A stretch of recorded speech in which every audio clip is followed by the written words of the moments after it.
Greetings, friends. Today I want to demonstrate how to subculture tissue culture plants.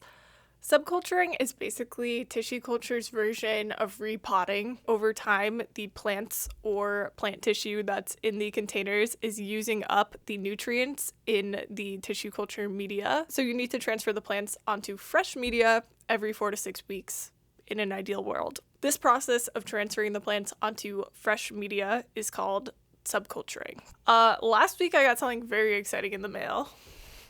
I got the Ray-Ban Meta glasses. Everything I've seen about these glasses online has been negative.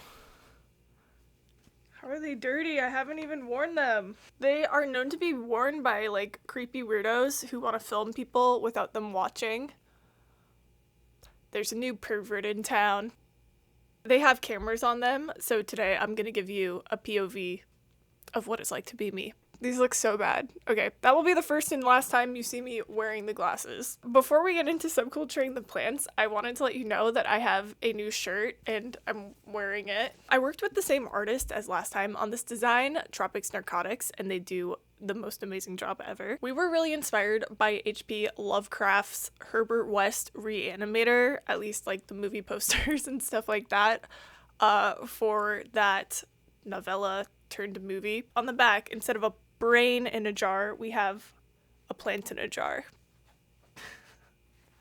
Okay, I'm gonna have to include some better footage of it. Also, if you like spooky stuff in general, I know the original H.P. Lovecraft books are a little bit clunky to read for the modern reader, but I recently found these manga adaptations of a lot of H.P. Lovecraft stories.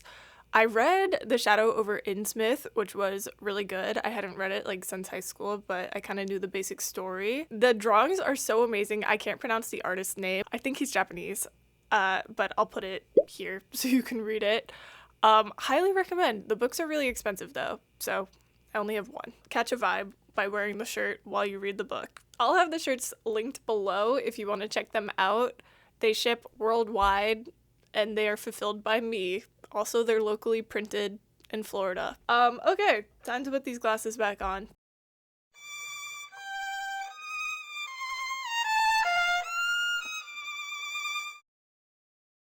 Okay, the first set of plants that I'm going to be subculturing in this video is a philodendron Paraiso verde. A lot of these guys look like they're ready to come out of tissue culture, but I'm going to be doing one more subculture today. And this process is the same process that I would follow if the plants were a little bit smaller too, but I think it's easier to demonstrate on larger plants what I'm actually doing. It seems a little caveman-esque, but I am essentially prying apart the plants with 2 sets of forceps. When the philodendrons are growing in clumps like this and the roots are really tangled together, there can be some resistance when you're trying to kind of pull them apart, but eventually they do come apart. When I run into a clump of plants that's especially tight, I just keep working slowly, kind of prying and teasing the roots apart until I have all the little individual plants separated to the best that I can. All the tools that you see me using, I have linked on Amazon. If you're curious, I'll have everything linked below. And once I get the plants separated, or at least mostly separated, I'll push everything over to one side of the tray. From there, I start making piles. In this pile, we have the plants that I still need to work on. In this pile, we have the plants that are ready for fresh media. And this last pile is the reject pile where I put all the roots and the leaves and the malformed, ugly, unlovable plants. And then from there, I start to go plant by plant or cluster by cluster if there's multiple plants in each clump. And if a clump has roots that still need trimming, I'll cut those off. If it can be separated any further, I'll do that then too. And then once it looks good, it goes into the ready for new media pile. If you wanted to, you could use a scalpel instead of scissors for this process, but if you know me, then you know that I don't really like to use a scalpel because one time I accidentally hit a lick on myself. Scalpels are very sharp. Groundbreaking discovery by Plants in Jars. Also, if you're wondering how to make the media to be able to clone plants, I sell a starter kit for doing so on my website, plantsinjars.shop. The starter kit also comes with instructions for tissue culturing a bunch of different types of plants because the process can look a little bit different depending on the type of plant that you're working with. I'll have it linked below, as well as a tutorial for how to use the starter kit. If you want to start doing tissue culture and cloning plants at home, it's definitely not as hard as it looks, and it's super fun. Thank you for listening to my mid-roll ad. I don't know if you guys noticed, but I stopped taking sponsorships when I started promoting my own products, because otherwise it's just way too much promotion. The only exception is that earlier this week, Robert and I reached out to Red Bull to ask if they would sponsor me, and we had to select our category, and the options were BMX, snowboarding, gaming, so we wrote in science. I'm mostly hoping that they just send me a box of Red Bull for free. Obviously, they're not going to sponsor me. Once I've got all the piles sorted here, it's time to put the plants onto fresh tissue culture media. When I place them into the media, I push each one pretty much all the way down to the bottom so that it has as much contact with the media as possible, which will ultimately result in the most robust growth. I also like to group similar sized plants together.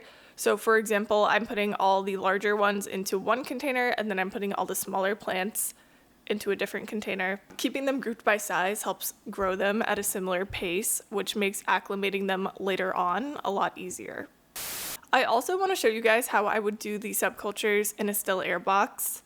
I just got a new one. I spent way too much money on it. Could I have DIY'd it in like 2 hours? Yes. Would it have sparked joy? No. Inside the still air box, you have to keep things very simple. We're not dealing with technologically sophisticated supplies here. So I've just got one pair of sterile forceps, unlike in the laminar flow hood where we had 2. And I open up the container of plants. These are also philodendron paraiso verde again, along with a fresh container of tissue culture media. And then I transfer the whole clump of plants straight into the new media without breaking it apart. I've found that if I try to separate all the little plants inside the still air box, that there's just a lot of room for things to get contaminated. So you're better off just moving quickly. And then when you go to acclimate the plants, that's when you'll be separating them all into individual plantlets. If you're just getting started, the still air box is such a great way to dive into tissue culture. If you're planning on selling plants or starting a business, I would recommend investing in a laminar flow hood at some point, but for hobby use, a still air box is totally perfect. The next transfer that I want to show you guys is some begonias. This process is similar to how you'd handle plants that grow out of callus tissue. So, for example, African violets, pingiculas, and Venus flytraps will follow pretty much the same steps as we're doing here. Among other plants, those are just some examples. Instead of separating every single plant, I essentially break them into clumps. There are simply too many tiny plants here to handle them all individually. Some are larger, like the one I'm working with here, but most are very teeny tiny still. One tip if you're working with fragile explants, round tip forceps are often easier to use than the sharper pointed ones. You see me struggling here with the pointy forceps. Rounder forceps would have saved me this frustration, and I usually keep both types on hand and switch between them depending on the plant that I'm working with. Now, when I'm done with that, I end up with this pile of scraps. It looks like trash, right? Not so fast. This pile of garbage will literally turn into thousands of plants. So I'm keeping it, and I just put it onto fresh tissue culture media. What looks like scraps now can and will eventually fill an entire container up with thousands of plants.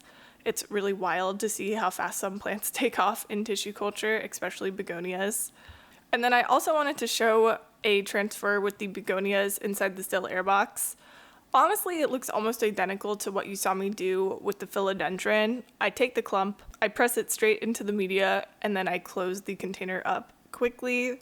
The only difference here is that I switched to those rounder forceps that I mentioned, which are just easier to handle begonias with. Okay, y'all, WWPIJD, what would Pidge do? This is a mint monstera that I started from an existing baby plant that I purchased. You can see some shoots have started to form. It looks like we've got 3 shoots, and each of these shoots is going to form into a new plant. So you can separate them from the original plant if you're able to. I would use scissors or a scalpel to cut it here.